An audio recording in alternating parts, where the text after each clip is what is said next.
I'm used to waiting. Are you? Would you be waiting there too? I'm used to staying. Would you? Would you be waiting?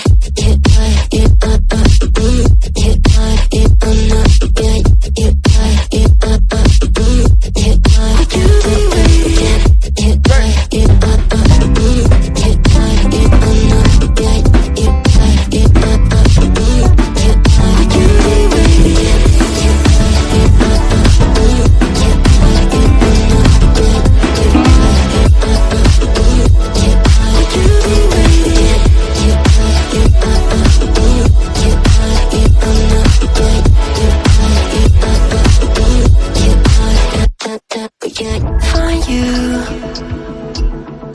I'm used to waiting. Are you? Would you be waiting there too? I'm used to staying. Would you?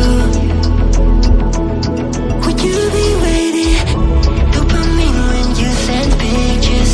When you send pictures. Can't be waiting. Oh, oh. Dopamine when you send pictures. When you send pictures. Oh, oh. Would you be waiting?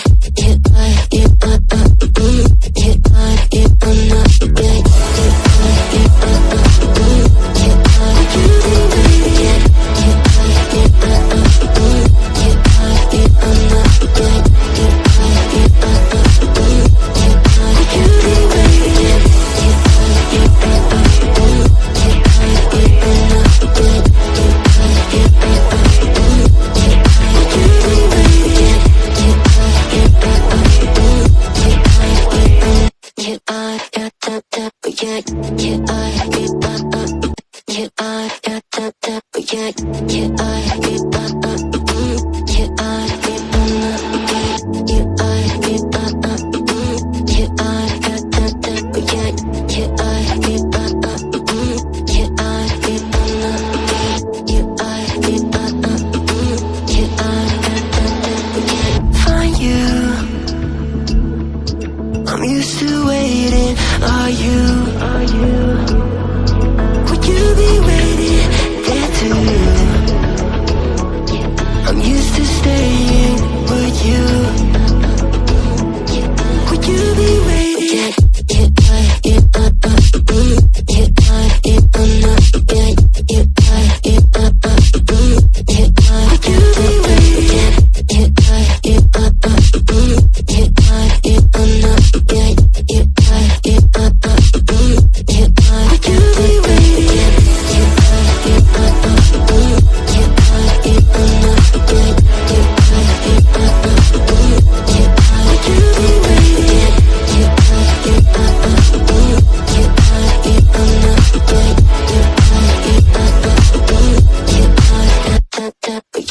Find you.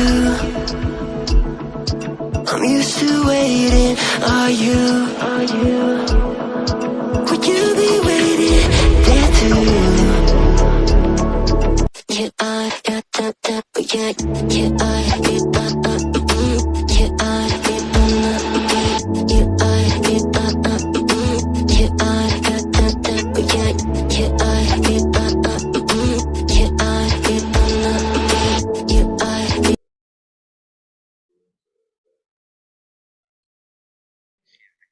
Thank you very much. I would also, sorry, I'm just going to say one thing.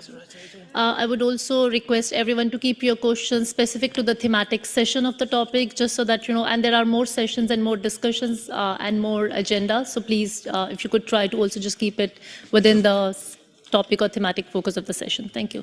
Maybe we'll just take one hand there. Yes. May I speak? Yes, please. Thank you so much. I wanted to, thanks for the panelists. It was really informative, especially the first one and the second. I'm sorry, I'm forgetting the names. So my point is, I think we really need to reimagine and rethink hydropower as renewable energy. So if you look at so I'm Bhanu Tatak. I come from the Arunachal Pradesh, China border. So I am with the collective Dibang Resistance. It's an anti-dam movement. We strongly oppose um, hydropower push in our region without any free, prior, or informed consent of the people by big banks, transnational banks, national banks, PSUs, and the government of India, without really acknowledging the region as a self-determined area.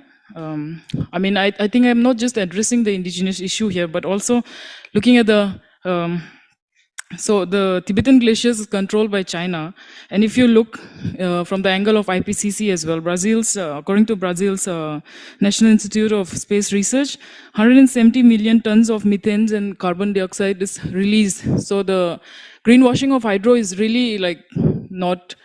I think it really needs to be reimagined. And given that there have been communities forever protesting, giving their lives killed and also forever protesting, they've grown old and aged. And so I think UN intervention with China also, because essentially the glacier that's being, the Tibetan glacier that controls the South Asian rivers there is controlled by China. More than several dams have been built there. So is there any international treaty or pact that is possible, to have a dialogue with China, since they don't release they're not transparent with the data?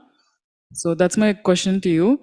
And also really to reimagine hydropower as renewable. So I completely disagree that it's a renewable source of energy. Thank you. Sure, thank you. Maybe Leah, if I could give it to you and if you want to respond briefly, and then any other panelists who would want to respond to this so much. And maybe just one last question here. I, Nilambar Gogoi, age 75, on behalf of indigenous people of Mung-Dun-Chun-Kham, Assam, Northeast India, have a question regarding big dam for hydroelectric project. In the name of development or business, big dam is being constructed in Assam, India, without free, prior, and informed consent of indigenous people by Article 32(2) of UNDP 2007. The big dam is a direct threat to life and property of indigenous people, as well as detrimental to the ecological balance of the region. Actually, the big dam is in Lower Subansiri constructed by authority, ignoring public protest and expert committee report. Therefore, we invite you to visit the site. This is clear violation of FPIC and UN guidelines. What is your suggestion? Thank you. All right, thank you. Sophia, should we start with you? Yeah, sure. Thanks, Harpreet. So thank you for the question, and I think just to understand, it was about how to push the human rights in a place where human rights is not often talked about. So how to get the companies to be comfortable speaking about human rights and understanding how they should respect human rights. And I think in those contexts, there has to be sometimes a language switch where you use the language that companies do understand, the language around risks, the language around due diligence. You can use the language for different industries. I think in the past we've had examples around using very specific language for the hospitality industry, where communities can be sort of considered as guests, and that was helpful in terms of conveying the conversation. A lot of this is internal discussions within companies. So being able to identify those in a company that you can engage with and have those conversations with them about the concerns of communities in languages that they understand can be a really helpful tool in furthering their understanding about human rights and their impacts on human rights and continuing the dialogue. Thanks, Sophia. Pilkyu, Leah, would you like to respond to any of these questions? I think from what have been shared, what we are seeing is that there is a lack of mechanisms, or there are mechanisms in place that are not implemented. And from this, I just would like to echo from the previous panel, sharing that we have recommendatory policies, or we have guidelines, but how do we ensure that these are actually implemented? As mentioned earlier also, these are also voluntary. So I think that's what we can think about. That's why we're all here. How to improve this kind of situation wherein what we're talking about now will be actually seen on the ground. Thanks. Pilkyu, would you like to respond? And if you could also just maybe, let's try to sum it up. We don't want to be standing between lunch and here now. So if you could just sort of also maybe add your closing remarks as well with this. Thank you.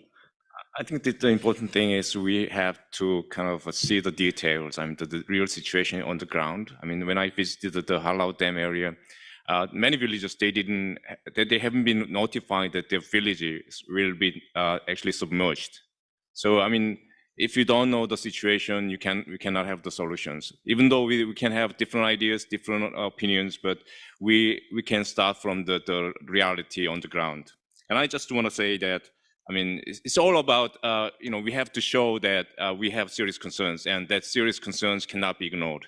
And we can, I mean, with all these different ideas and different opinions, we can occupy the biggest room in the world together, the room for improvement and change. Thank you. Great. Thanks. So I'm hearing documentation, from both of you as well in terms of sort of identifying what the issues are, but also documenting that well. Surya, do you want to take the floor? And also if you could just add your closing remarks with that. Sure.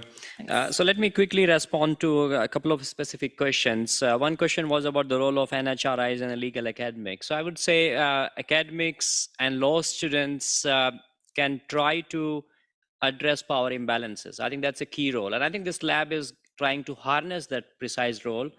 And the ultimate goal would be to create such labs in many, many countries, so that instead of these communities struggling, where should they go? These students and law scholars and lawyers who are willing to work together, they can come to the communities and try to help them address this power imbalance. NHRIs could in fact be a pressure point, and hopefully we'll deal with that in part second phase of the project.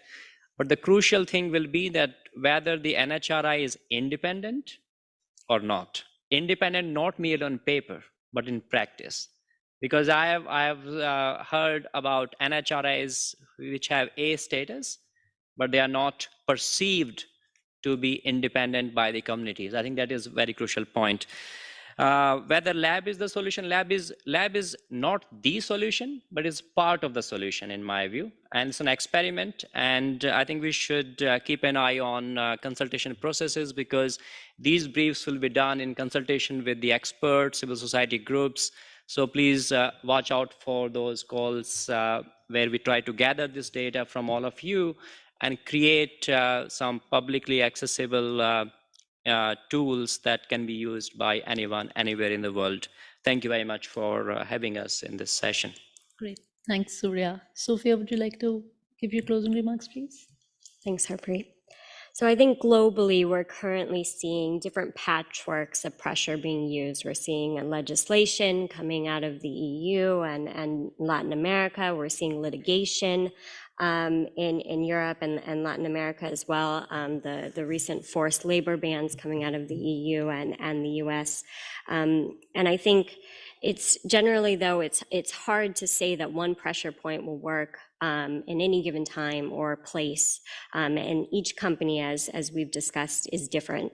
Businesses are not monoliths. So I think for the rights holders, it's important to understand the individual company and its operating context. And we've talked today that can be challenging, and there can be a lack of transparency. But as much as possible, trying to understand the structure, the internal governance process processes, the internal mechanisms of the company is extremely important. Sometimes there are allies within companies, believe it or not, but they also face barriers internally to pushing things forward. But trying to understand a bit more about the company and its context can be extremely important. And then I think also determining the clear objectives of the pressure. What is it that you're trying to achieve is extremely important. We had a very quick example in terms of a multinational that was being pressured to respond to a situation where a natural resource was polluted. And the multinational looked around and it actually realized that in this situation, it was not at fault, but the national companies around the multinational, some of whom were the business partners, were at fault. And in that case, the multinational could be a very important lever to pushing change for the ultimate solution, which was getting the natural resource to no longer be polluted so that communities could use it. So, really, we talked about analyzing the situation, but I think also analyzing the company and the operating context and the objectives of what you're trying to achieve can be extremely important in thinking about the pressure points that can be applied to companies. So, thank you. Thank you, everyone, and thank you. Can I have a big round of applause for our panelists here today? Thank you very much. Thank you for joining us today. The lunch, I think, is served outside the meeting rooms. Please be back here at 1:30 when we start our next session. Thank you, everyone, for joining us.